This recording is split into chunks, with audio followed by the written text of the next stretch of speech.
គណៈជាបឋមសូមនមស្ការគុណចាស់គ្រប់ព្រះអង្គដែលជាសាមណសិស្សសិក្សានៅពុទ្ធិកសិក្សាគ្រប់អង្គសូមសួស្តីបងប្អូនសិស្សានុសិស្សដែលសិក្សានៅ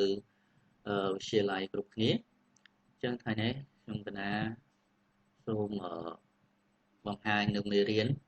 តទៅនឹងមេរៀនភាសាអង់គ្លេសហើយថ្ងៃនេះផងដែរគឺភាសាអង់គ្លេសថ្នាក់ទី8ថា English Grade 8. So today we study about unit that we have learned before. Review A and review B, page 8 to 10, and teach by teacher Nhem Nhim. This lesson, when we finish this lesson, student will know how to make word from other words. ត្រង់នេះគឺមានថាបន្ទាប់ពីបញ្ចប់មេរៀននេះទៅគឺសិស្សានុសិស្សនឹងអាចដឹងពីរបៀបនៃការបង្កើតពាក្យយកពាក្យផ្សេងមួយមកបង្កើតពាក្យដទៃផ្សេងទៀតណា and student can make word from other word easily and the attitude of this when the student finish this lesson their attitude will turn to like to write words making from other word. Okay. អញ្ចឹងបន្ទាប់ពីបញ្ចប់នៅមេរៀននេះសិស្សអាចនឹងចូលចិត្តក្នុងការយកពាក្យមួយទៅបង្កើតពាក្យផ្សេងៗទៀតតាមរយៈការជ្រើសរើសអក្សរនៅក្នុងពាក្យហ្នឹងទៅបង្កើតពាក្យផ្សេងទៀតថ្ងៃនេះគឺតកតងទៅនឹងការរំលឹកមេរៀនYes, a lesson review. Today we study a present simple of do and does. យើងនឹងរៀនពី present ពីបច្ចុប្បន្នកាល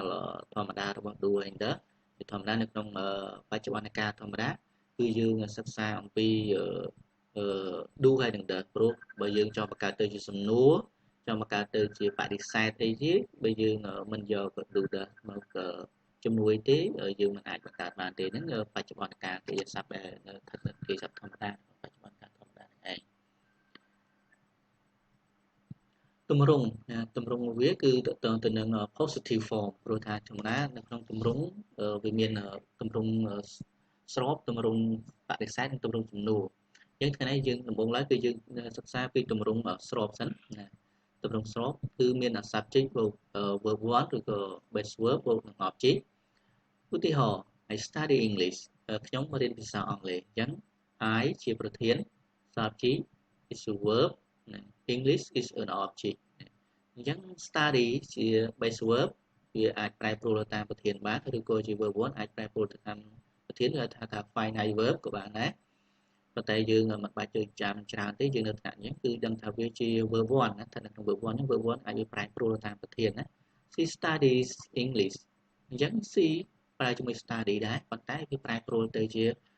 plus y ទៅជា id ដោយសារគេប្រើជាមួយនឹង c ណាប្រើជាមួយនឹង c អញ្ចឹងដូចគ្នានេះផងដែរយើងមើលនៅក្នុងhe ក៏ស្តីង c ដែរព្រោះវាជាប្រធាន singular ថា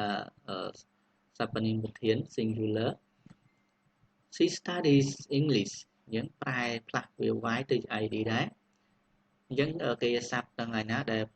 មានចេញជាអ្នកបូក y កាលណាវាប្រើជាមួយគេប្រធានជាឯកវចនៈនៅក្នុងបច្ចុប្បន្នកាលហ្នឹងគឺផ្លាស់ y ទៅជា ed we study English អញ្ចឹង we គឺជាប្រធានពូវចនៈអញ្ចឹងយើង d នេះstudy នេះអត់ប្រែប្រួលទេវានៅជាធម្មតា they study English ដូចគ្នាដែរវាអត់ប្រែប្រួលទេព្រោះប្រធានវាជាពូវចនៈណាអញ្ចឹងយើងមើលមកទម្រង់បដិសេធវិញណា negative form subject plus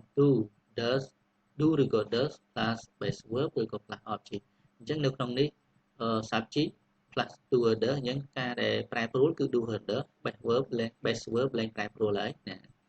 ឧទាហរណ៍ I do not study English អញ្ចឹង I do not study English អញ្ចឹងdo not ឬក៏ I don't study English ខ្ញុំរៀនភាសាអង់គ្លេសទេយើងមើលប្រធាននៃការទៀត she does not study English អញ្ចឹងយើងមើល she does not study English អញ្ចឹងយើងនៅក្នុងនេះគឺប្រែប្រួល c បូកជាមួយនឹង the mình menប្រើជាមួយ do អញ្ចឹងវាប្រែប្រួល do គឺក៏ដឹកឯងចំណែកstudy ឡើងប្រែប្រួលហើយព្រោះវាមិនមែននៅផ្ទាល់ជាមួយនឹងC ទេណាអញ្ចឹង she does not study English ឬក៏ she doesn't study English they do not study English ណា they do not study English ពីព្រោះថា they នេះប្រើជាមួយនឹង do ព្រោះវាជាប្រធានបែបពុវចនៈមួយដល់ចំណុចមួយទៀតគឺ question form ណា question form គឺ do plus ជាមួយនឹងdo ឬក៏ does plus មួយ object plus base verb plus មួយ object យើងនៅក្នុងទម្រង់សំណួរយើងយក do does មកដាក់ខាងដើមវិញជាការស្រេចណានៅក្នុងទម្រង់ yes no question បើសិនជាយើងក្នុងទម្រង់ WH question យើងមាន WH word ទៀតណាយើងមាន WH word ទៀតអូខេ Do you study English Do you study English Yes I do No I don't អញ្ចឹងនេះជាចម្លើយរបស់ទម្រង់បែប do yes no question ណាមួយទៀតគឺ Does she study English Does she study English Yes she does ឬក៏ No she does not ឬក៏ No she doesn't អញ្ចឹង does នេះយើងប្រើជាមួយ C ពីព្រោះ C នេះវាជាកិរិយាសព្ទវាជាប្រធានសំទោសវាជាប្រធានឯកវចនៈណាអញ្ចឹងយើងត្រូវផ្លាស់ do ទៅជា does វិញចំណែក study ដែលជា verb មួយដែរប៉ុន្តែវាអត់ប្រែប្រួលព្រោះវាប្រែប្រួល does ហើយណាយើងក្នុងនៅក្នុងប្រយោគមួយយើងអាចប្រែប្រួលកិរិយាសព្ទតែមួយទេមួយទេគឺនៅធម្មតាណានៅជាលក្ខណៈ base verb Do they come here Yes they do No they don't ហ្នឹងទាំងអស់ហ្នឹងគឺជាទម្រង់នៃថា present simple of do and does ណាអញ្ចឹងយើងដឹងប៉ុណ្ណឹងចាប់ជាគោលទៅប៉ុណ្ណឹងទៅដើម្បីឲ្យវាជាប្រយោជន៍ទៅថ្ងៃទៀតណា